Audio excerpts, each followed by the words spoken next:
BFM Business, hors série, l'ère du client, présenté par Frédéric Simotel. Bienvenue dans ce hors-série l'ère du client sur BFM Business. On va parler aujourd'hui des processus de vente sans couture. Oui, c'est un sujet fort aujourd'hui. On veut que tout soit plus instantané, que le client ait la meilleure information, qu'il soit livré vite. Eh bien, on va en parler avec nos invités. Je vous les présente tout de suite. Véronique Marimon, qui est Employee Success Business Partner. C'est en charge du succès des employés. C'est une sorte de DRH, c'est comme ça qu'on peut vous présenter, Véronique? Je peux dire ça comme ça. Bonjour Frédéric. Oui. Bonjour, bienvenue et merci d'être avec nous. Yann Regina, qui est directeur des programmes NG Home Service. Bonjour. Bonjour Frédéric. Yann, et Eric Dadian, président de l'AFRC. Bonjour Eric. Bonjour Frédéric. L'Association française de la relation client. Donc beaucoup de choses à raconter. Je vais démarrer avec vous, Yann. On parle de ces processus de vente sans couture. Vous, ça démarre aujourd'hui avec les techniciens. Enfin, ça démarre. Le projet existe depuis un moment, mais cette vente sans couture, cet accès aux clients sans couture, ça démarre avec les techniciens, donc d'Engie, qui sont chez les clients et qui ne sont plus seulement là pour faire la maintenance, pour tout un tas d'autres services. Racontez-nous ça. Alors, exactement. Alors, chez Engie Home Service, donc, comme vous l'avez expliqué, notre métier, c'est de dépanner, d'installer, de maintenir des chaudières, des équipements de chauffage et de climatisation. Et finalement, la seule personne que nos clients voient dans leur expérience avec nous, c'est le technicien. Et c'est aussi le technicien qui est le vendeur chez nous, de façon un peu paradoxale. Votre chaudière est en panne, c'est le technicien qui va être prescripteur et qui va vous conseiller, qui va vous faire un devis pour remplacer cette chaudière. Et effectivement, on a... Alors, le projet de transformation digitale a maintenant quelques années, mais là, on est passé à un cap supplémentaire en outillant et en dotant nos techniciens d'une solution, d'une plateforme, leur permettant en situation, chez le client, de réaliser des devis plus fiables, plus adaptés, mieux ciblés et de façon plus facile. Donc, ça veut dire davantage de chiffre d'affaires. Ça veut dire aussi... Parce que ça, c'est important dans ce domaine, c'est un peu connexe à ce processus de vente sans couture, mais une augmentation de la confiance dans la marque, c'est-à-dire quelqu'un qui voit un technicien qui peut en faire plus, ça remet un peu plus de confiance. On l'espère. La confiance est, je crois, déjà assez bonne. Et d'ailleurs, nos scores de NPS sont plutôt bons pour le secteur. Alors, le fait de proposer ce nouvel outillage et de doter nos techniciens de moyens de réaliser les devis, on pense que ça va renforcer la confiance parce que typiquement, ça nous permettra aussi de répondre aux clients dans des temps plus courts. Je pense que nous tous sur le plateau sommes habitués aux nouvelles règles de la consommation. Quand on commande, quand on attend à être livré, quand on demande un devis, on attend à l'avoir tout de suite. Et c'est ce qui va être rendu possible avec la solution que Salesforce nous a proposée. Donc là, on est dans le technicien ambassadeur de la marque. Aujourd'hui, vous avez... vous mesurez si ça fonctionne bien, si auprès des clients, l'impact auprès des clients? Alors, on vient juste de démarrer la plateforme qu'on a déployée pour les techniciens, nos 3000 techniciens. Elle est tout juste déployée, le projet est assez récent. Néanmoins, on a déjà des devis signés et transformés, donc preuve, s'il en était besoin, que ça fonctionne. Et puis on espère que le succès est encore devant nous et encore à venir. Alors Véronique Marimon, on va parler d'une étude, notamment c'est l'état du consommateur connecté, parce que lui il est multi-informé, il est multi-connecté, enfin en tout cas ils ont tous un mobile aujourd'hui, donc ils ont tous ils sont au courant de toutes ces informations. Ils sont plus exigeants aujourd'hui, c'est ce que dit votre étude, et du coup comment on y répond en tout cas chez Engie. Enfin c'est une première forme de réponse. Exactement. Cette étude, ce dont elle parle, ce sont vraiment les attentes des consommateurs en termes d'engagement. La première chose que cette étude nous apprend, c'est que les clients attendent un changement, justement, dans la façon dont les entreprises engagent avec elles. Et ce qu'on apprend également, c'est que pour les clients, cet engagement est tout aussi important dans la satisfaction, finalement, que la qualité elle-même du produit ou du service. Donc ça, c'est déjà effectivement... On pourrait presque dire que s'il y avait un gros souci, que la personne n'avait pas la pièce, je sais pas, pour réparer le produit, si tout est fait en confiance, on informe bien le client. Chez vous, finalement, le client serait presque aussi content que si ça avait été réparé? Je caricature un peu, mais... Oui, je pense qu'il évidemment, il y a quelques fondamentaux. Faut qu'on puisse réparer. Il faut que la pièce soit disponible le plus vite possible. Il faut que la chaudière fonctionne. Néanmoins, il est vrai que ce qui compte aujourd'hui pour nos clients, c'est avant tout une expérience client agréable, sans couture. En tant que professionnel, alors évidemment, on répond sur nos domaines d'expertise, mais on répond aussi avec un souci du client, un souci de ses attentes. J'ai presque envie de dire au même titre que la technicité et l'excellence opérationnelle. Voilà, le chiffre de l'étude, c'est 84% des clients pensent que c'est aussi important, que l'expérience cliente est aussi importante que la qualité des produits et des services. Et ça aujourd'hui, alors Eric, on est en plein dans les tendances du moment. Hein, oui, alors vos chiffres et cette étude nous renforcent un petit peu dans ce qu'on pense. C'est-à-dire qu'on voit à la FRC que les entreprises qui investissent dans l'expérience client sont les entreprises qui de toute façon augmentent leur chiffre d'affaires, font de la croissance et créent de l'emploi. Nous sommes partis avec une délégation au CES de Las Vegas et également à la NRF de New York. Donc c'est deux shows qui sont fondamentaux. Et ce qui m'a frappé cette année, c'est que le président de Macy's, qui vous fait une déclaration et qui vous dit le produit et le prix, ça n'a plus d'importance. L'expérience client dans le mix marketing devient le critère le plus fondamental. L'expérience client, il l'a défini comme un voyage, comme un parcours, et ce n'est pas une finalité, ce n'est pas une destination. Donc le produit et le prix, c'est terminé. Ce qui prouve bien que toutes les entreprises se tournent clients et aussi les collaborateurs. Ce que j'aime bien dans ce que vous dites, c'est que les tendances qu'on remarque, c'est que tendance numéro 1, le client cherche du sens dans son acte d'achat. Il est en train de vouloir respecter la planète.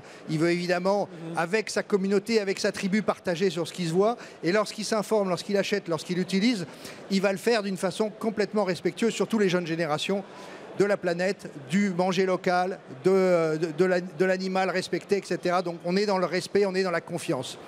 Deuxième chose que vous disiez, c'est qu'il y a une symétrie très claire. C'est que les collaborateurs veulent aussi du sens au travail, de la liberté, de l'autonomie, ils veulent des horaires souples, et c'est eux qui engagent la responsabilité de l'entreprise vis-à-vis du client. Donc si un collaborateur s'engage aussi avec une certaine liberté dans son travail, il sera meilleur pour servir le client.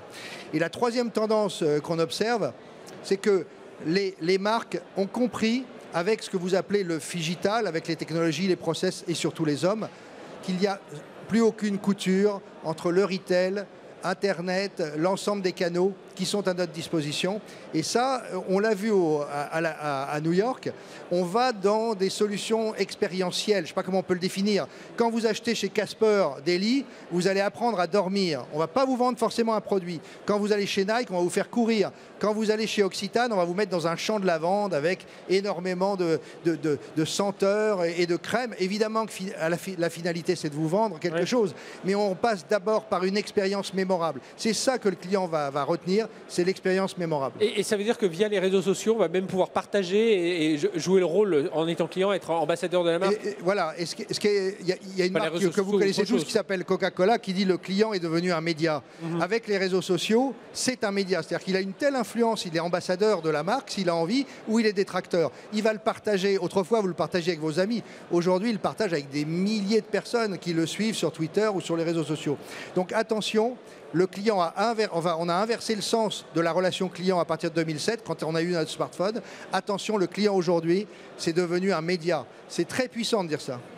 Juste un mot sur la partie autonomie que l'on laisse aux collaborateurs. Ça veut dire qu'en termes de management, il faut remonter d'un niveau. Il faut que ces managers aussi se transforment. Je poserai la question. Il faut changer les compétences des gens, donc il faut les former. Et on va avoir ce travail à faire avec l'arrivée de l'intelligence augmentée. Moi, j'aime pas trop parler d'intelligence artificielle, mais on va augmenter les capacités des salariés. De l'anglais, mais c'est vrai que c'est plutôt parce qu'on leur donne. Augmentée. On a vu des téléconseillers qui étaient capables sur un écran, et je pense qu'avec Einstein, vous le faites très bien chez Salesforce, ils sont capables de piloter une conversation. La conversation commence avec un bot et ensuite c'est l'humain qui prend le relais. Donc il va falloir former pour les monter en expertise tous les salariés. Il va falloir changer les modes d'organisation, les managers.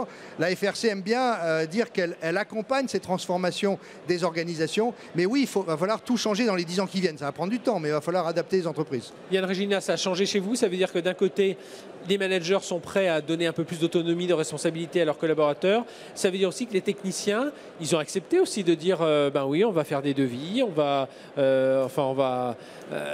aussi transformer notre métier. Alors, grâce à des outils digitaux, il y a des choses qu'ils vont faire plus facilement. Parce que, encore une fois, on le dit, ça vient plus pour accompagner que pour remplacer. Mais comment ça se passe? Effectivement, moi je rebondis sur ce que vous disiez. Je crois qu'on a porté beaucoup d'attention aux clients ces dernières années. Alors on continue et ça va continuer. Et de façon symétrique, il faut porter la même attention aux collaborateurs. Parce que, alors dans notre cas particulier, dans notre cas précis, le premier ambassadeur de la marque et de l'entreprise, c'est le technicien qui se rend chez le client. Donc ça veut dire aussi que dans le programme de transformation, c'est pas qu'une de transformation digitale, pardon, c'est pas qu'une problématique de plateforme et de technologie. Il y a un sujet humain derrière, de conduite du changement, d'accompagnement, hein, de faire basculer toute cette population initialement d'un souci peut-être plutôt technique à un souci vraiment centré sur le client. Donc ça fait effectivement partie des enjeux de ces grands projets de transformation. Je pense que ce qui est intéressant dans cet exemple, c'est que en fait, l'ensemble de l'entreprise doit être tourné au service du client. Dans votre cas, c'est les techniciens, mais ça peut être les comptables, ça peut être la DRH, ça peut être tous les services qui sont en contact à un moment avec un client. Donc il faut les former eux aussi à cette relation client augmentée, comme on l'appelle, avec des technologies, avec des process. Et les managers vont devoir suivre, peut-être avec des solutions de coworking, avec des souplesses sur les horaires, avec des solutions aussi, moi je pense, hein, de récompense, peut-être de motivation, avec des indicateurs qui viennent de la relation client. On pense au Customer Effort Score, on pense au NPS, Net Promoter Score, qui sont des éléments qui vont changer les rémunérations aussi des salariés. Donc on va transformer la valorisation des entreprises et la valorisation des salaires par le client, par la satisfaction client. Et tout à l'heure, Eric prononçait un mot assez intéressant, ce mot d'éthique, ce mot autour des valeurs. Et ça, c'est un des enseignements de l'étude que vous avez menée autour de ce client, ce consommateur connecté. C'est vrai, et en fait, c'est un nouvel enseignement qui apparaît cette année, cette notion d'éthique que les consommateurs attendent de la part des marques. En fait, les valeurs incarnées par les entreprises ont une importance considérable dans les décisions d'achat des consommateurs. Et c'est de plus en plus vrai. Et donc, les consommateurs vont choisir d'aller vers des entreprises qui vont démontrer, qui vont agir pour leur communauté, qui vont s'engager auprès du monde qui les entoure et qui vont faire preuve de générosité, qui vont s'engager sur des actions de protection de la planète, et c'est de plus en plus important dans leurs décisions effectivement d'achat. Il y a un score qui existe là-dessus. On ne répond pas juste au sondage pour se donner bonne conscience, on le fait vraiment, Eric Dadian? Oui, on le fait vraiment, et surtout qu'aujourd'hui, il y a un score qui vient de sortir qui s'appelle Moral Score, je ne sais pas si vous le connaissez, qui est un score d'éthique. En fait, c'est les consommateurs par rapport à leurs propres valeurs d'éthique qui vont juger une marque. Et là, c'est très important parce que comme ils peuvent parler à leur communauté, ils vont dire allez chez McDo plutôt que chez Burger King ou inversement, peu importe, parce que cette entreprise respecte un certain nombre de valeurs que j'ai au fond de moi-même. Donc ça va transformer complètement l'acte d'achat et la façon de consommer. Et également, on va tenir compte des respects des salariés. On va dans un monde de respect, d'éthique, de respect de la planète avant tout. Et du coup de cohérence. Il est extrêmement important effectivement que l'entreprise soit cohérente sur la façon dont elle incarne l'ensemble de ses valeurs. Yann Regina, évidemment, on le sait, on voit Isabelle Cocher communique suffisamment dessus, donc la directrice générale d'Engie, sur ces valeurs de l'entreprise, sur les engagements, sur l'éthique. Mais ça réussit à irriguer jusqu'aux techniciens, jusqu'à toute l'entreprise aujourd'hui, ces valeurs? Alors effectivement, quand Isabelle Cocher dit qu'une entreprise, les grands groupes ne pourront plus être jugés uniquement à l'aune de leurs résultats financiers, mais qu'il y a autre chose, il y a une responsabilité sociétale, environnementale et vis-à-vis de l'écologie, ça distille aussi chez nous. Hein. Je vais peut-être vous citer deux exemples. Quand il y a maintenant quelques années, nous proposions une solution pour...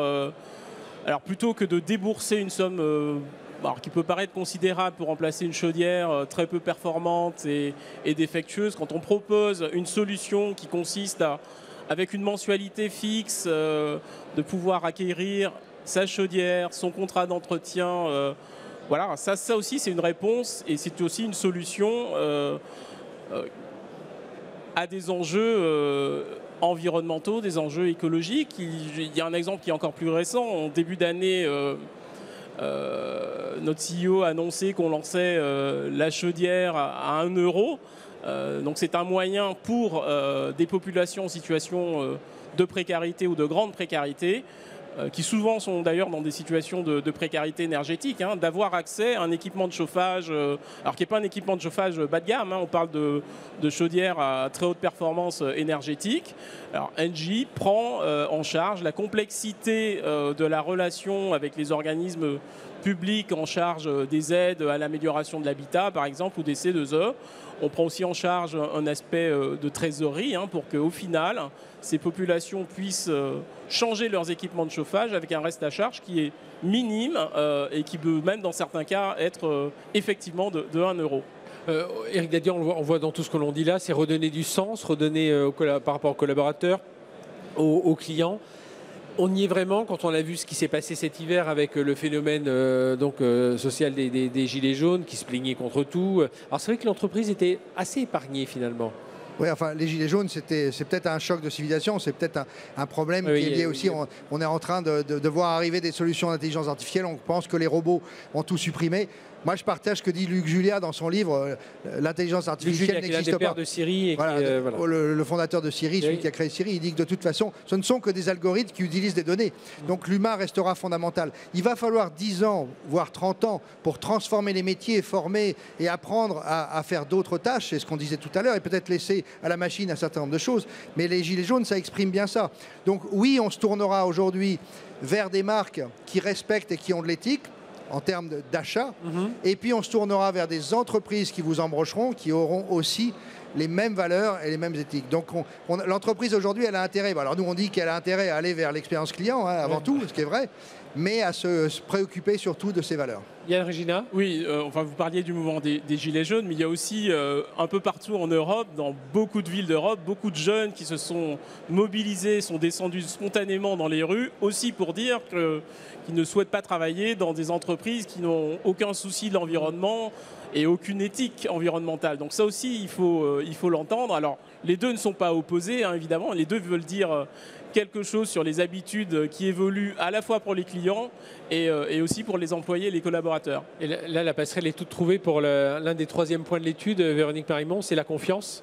J'en parlais tout à l'heure, augmenter chez Yann Regina pour les programmes Engie Home Service, le fait que ces techniciens soient capables d'apporter tout un tas de services, de prestations rapidement dans l'instantanéité, de mieux informer leurs clients, c'est un effort commercial. Enfin, c'est mieux commercialement, mais c'est mieux aussi en termes de confiance. Et ça, vous avez fait, vous avez posé la question aussi. La confiance, effectivement, elle revêt de plus en plus d'importance dans la relation entre le client et sa marque, d'autant plus que le client est prêt à confier ses données. Par contre, il confie ses données, il attend de savoir comment elles vont être utilisées, il attend aussi qu'on lui propose une expérience qui soit personnalisée. Il a donc besoin vraiment de transparence quant à l'usage qui va être fait de ces données. Comment est-ce qu'on va communiquer avec lui, à travers quel canal, à quel moment. Il attend vraiment que cette relation soit totalement transparente. Et 66, c'est 2 tiers des Français qui estiment que pour l'instant, on n'y est pas, cette transparence. Et effectivement, aujourd'hui, les consommateurs ne sont pas satisfaits. Alors, non, mais c'est sûr qu'il y a. Alors, c'est pour ça qu'on a créé les palmes d'ailleurs, pour essayer de récompenser les entreprises qui sont exemplaires. Mais évidemment qu'il y a du travail encore à faire. C'est les palmes de la relation client. Palmes de la relation client, en octobre. Prochaine édition le 7 octobre. On incite toutes les marques à venir concourir et bien sûr aux clients de cette force. Bien sûr qu'il y a du travail à faire. Mais on a quand même intérêt à suivre des modèles. Alors Amazon est souvent cité, des modèles où on sent que la confiance la fluidité dans le parcours client, l'authenticité, on dit ce qu'on fait ce qu'on dit. La vérité est fondamentale pour pouvoir justement mémoriser, donner dans la mémoire des clients cette expérience client. Donc évidemment qu'il y a encore du travail à faire, mais on voit bien que de toute façon, les marques sont en train de s'engager dans cette course à l'excellence client et à la confiance. Où est-ce qu'il se positionne le numérique justement dans cette expérience de confiance là, il se met où? Le numérique, il est utilisé pour les trois fondamentaux qu'ont les entreprises dans leur tête. C'est-à-dire qu'il faut d'abord connaître ses clients. Donc le numérique est fondamental pour connaître les données, pour pouvoir mieux le servir. On appelait ça autrefois l'historisation d'un contact client, l'historisation d'un contact. Ensuite, c'est le satisfaire. Donc le satisfaire, c'est aller au-delà de ses besoins. Donc essayer de prédire ce qu'il a envie et de pouvoir garantir qu'on a cette relation excellente avec lui. Et puis la troisième chose, c'est le fidéliser. Et pour le fidéliser, c'est toujours le petit geste commercial qui va faire qu'on va donner un bonbon. Hein, vous vous souvenez de cette expérience. On m'a rappelé un petit exemple qui est très simple à noter. Quand vous arrivez chez McDonald's, est-ce qu'on va donner un ballon à vos enfants à l'entrée ou à la sortie? Si vous le donnez le ballon à l'entrée, les parents se sentent redevables et donc on crée cette fidélité avec ce genre de geste. Donc tout est calculé aujourd'hui pour connaître, pour satisfaire et pour fidéliser un client avec le numérique, avec l'aide des outils numériques. Alors qu'on est plutôt dans un climat de défiance, hein, quelque part, Véronique Marimond, on ne va pas refaire un tour de toute l'histoire des fake news ces derniers temps, mais aujourd'hui, voilà, les consommateurs, ils peuvent avoir une certaine défiance vis-à-vis des informations qui circulent sur Internet, dans différents domaines. On parlait il y a eu le glyphosate, il y a eu tout ça. Enfin, comment ça se passe? Comment, avec le numérique, justement, on peut mieux répondre je pense que cette notion de transparence, effectivement, vis-à-vis des clients est très importante. C'est-à-dire être transparent sur la façon dont on va utiliser ces données pour leur offrir une expérience adaptée. Yann Regina, autour de cette confiance et la confiance sur les données, est-ce que vos collaborateurs, alors le RGPD on en parle tout le temps, ça c'est bien au niveau du juridique, mais est-ce que les collaborateurs, les techniciens qui sont présents sur le terrain, est-ce qu'ils, ça y est, ils se sont imprégnés aussi c'est eux les premiers à récolter ces données là, personnelles? Est-ce que voilà, ils savent qu'il y a un enjeu autour de la préservation de ces données? Alors, je ne sais pas dire si chacun de nos 3000 techniciens a bien en tête les enjeux autour de la RGPD. Mais en revanche, ce que je peux vous dire, ce qui est certain, c'est que dans les solutions qu'on déploie et qu'on met à disposition de nos techniciens, alors chez nous on appelle ça GDPR by design, c'est une obligation qu'on a dans le groupe quand on conçoit de nouveaux outils. C'est bien de prévoir tous ces mécanismes de consentement explicite et éclairé, enfin de recueil des consentements, pardon, et ça c'est une phase qui est incontournable de nos parcours. C'est aussi un moyen de rassurer le client, hein. On l'informe sur le fait qu'on va recueillir son consentement et la finalité du recueil de ce consentement. Est-ce que c'est pour vous pousser des offres supplémentaires ou de l'information commerciale? Ça, c'est extrêmement important. Ça, c'est la difficulté, Eric Dadian. Notre thème, là, un de nos thèmes du départ, c'est les processus de vente sans couture. Ça veut dire bien connaître le client, ça veut dire avoir des datas. Et puis en même temps, le RGPD nous dit attention, on ne peut pas en faire n'importe quoi de ces datas. Je pense que c'est ce que vous disiez tout à l'heure, c'est qu'il faut une transparence totale tout le long du parcours et tout au long de la vie, de la relation entre une marque et un consommateur qui peut rester pendant plusieurs années. Donc il faut en permanence lui proposer de se retirer. S'il souhaite ne plus donner ses données, c'est ce qu'a de le dire, il faut lui proposer en permanence tous les 6 mois, tous les ans, de pouvoir reprendre ces données et lui montrer ce qu'on en fait. Quand c'est un robot qui est en interaction avec lui, il faut dire que c'est un robot. Il ne faut pas tricher. Il ne faut jamais tricher. De toute façon, vous ne pouvez plus tricher aujourd'hui, puisque ce qu'on disait tout à l'heure, le client est un média, il le dit à tout le monde. Donc c'est très grave. Donc la transparence, l'éthique, le respect, ce sont des notions fondamentales et avant tout des données personnelles des collaborateurs. Je pense que la Californie est en train d'adopter une loi qui est beaucoup plus dure que les RGPD. Donc même les Américains y vont et c'est un signe. Eh bien, merci à tous les trois. Eric Dadian, président de l'AFRC, Yann Regina, directeur des programmes chez NG Home Service, et Véronique Marimond de Salesforce, en charge du succès des employés. Donc, voilà, c'est cette fonction de DRH, on va dire, en quelque sorte, chez Salesforce. Merci d'avoir été avec nous pour ce hors-série. À très bientôt pour un nouveau hors-série sur BFM Business. BFM Business, hors série, l'ère du client.